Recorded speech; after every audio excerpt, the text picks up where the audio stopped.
RT International's headline news. 2 days of crisis talks at the United Nations fail to yield a breakthrough on Syria as world powers attempt to agree on a ceasefire for the rebel-held district of eastern Ghouta. People calling, begging me, don't do it, don't do it, don't do it. And we did the right thing. Washington sets the date for the relocation of its embassy in Israel to Jerusalem, a move the Palestinians say could destroy any hope of a peace settlement. And three friends from Australia challenged themselves to a grueling 90-kilometre cross-country skiing race in Sweden, despite never having tried the sport ever before.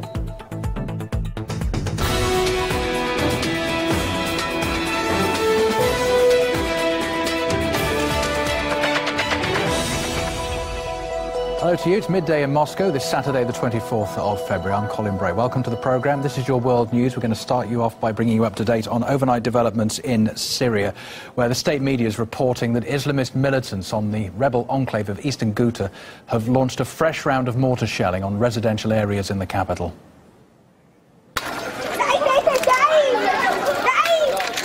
At least one person said to have been killed and 15 others injured.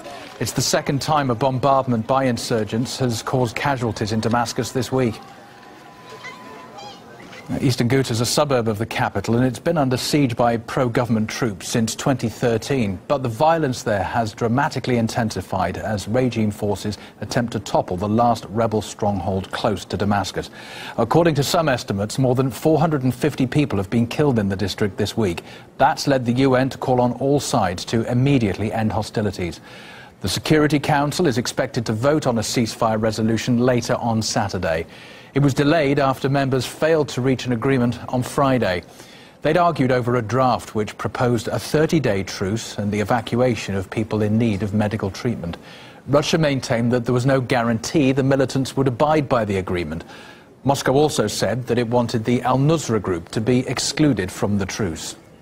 Jabhat al-Nusra, which is the main problem in eastern Ghouta, as I mentioned, is consciously or unconsciously being treated the same as the other Syrian rebels. Jabhat al-Nusra is not being touched, and we still don't have evidence that the coalition led by the United States is treating Jabhat al-Nusra as a real target. Of course, we draw the attention of our American colleagues to that fact, but we don't see our comments having any effect. Well, it's been a tough 2 days of rhetoric and negotiations. Now, it all relates to the district of eastern Ghouta. That's east of Damascus, a suburb that is currently under the control of rebels and terrorists. The Syrian government is trying to retake the city in an anti-terror operation. The anti-terror operation is being widely criticized by Western leaders. Recently, we even heard from U.S. President Donald Trump. What Russia and what Iran and what Syria have done recently is a humanitarian disgrace.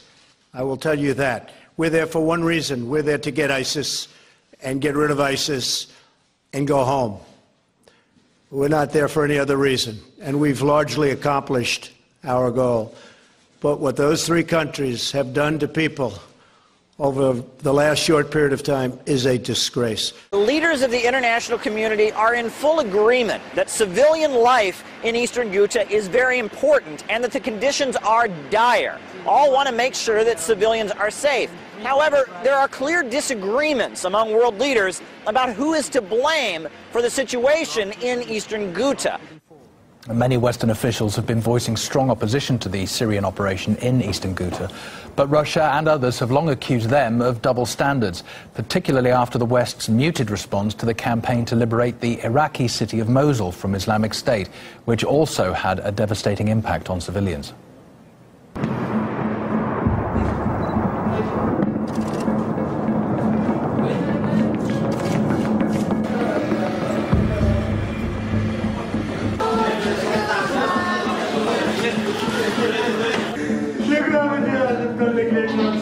We are appalled by the escalation of airstrikes in eastern Ghouta. Humanitarian disaster. Systematic targeting of civilians. This is hell on earth. Ongoing slaughter of trapped civilians. It's about the backers of the Syrian government as well, and we call on all their backers, including Russia, to ensure that this violence stops.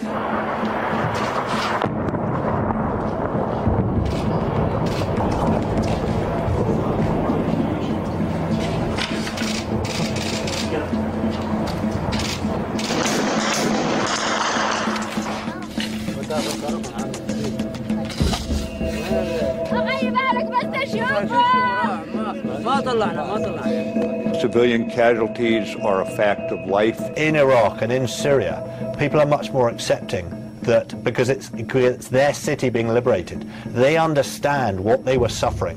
Civilians will get caught in the crossfire, civilians will get hurt, civilians will get killed. If you want to liberate your towns and cities, it comes at a price. It's an unavoidable part of war, and commanders have to press on despite that. The responsibility for civilian casualties in Iraq and Syria lies with ISIS. We are the good guys, and the innocent people on a battlefield know the difference. Political analyst John White says the Western powers' misrepresentation of the situation on the ground in Ghouta will only add to the suffering of civilians. Regime change propaganda has entered the realms of the fantastic, wherein groups such as Nusra Front and Jaish al-Islam, which is the dominant faction in eastern Ghouta, these groups which adhere to the same ideology responsible for 9/11 and a whole litany of terrorist attacks, they're now being depicted as rebels, as partisans of Second World War repute, whereby the Syrian army, made up of conscript soldiers drawn from every part of the multicultural and multi-religious mosaic of Syrian society, they're now being painted as a latter-day Waffen-SS, an army of occupation, rather than an army of liberation. So this narrative will continue as Syria comes closer to achieving its complete liberation. And the suffering of the civilians, which no one can deny, is being prolonged by this continued attempt to undermine the attempts of the Syrian government and its allies, particularly Russia, to liberate the country.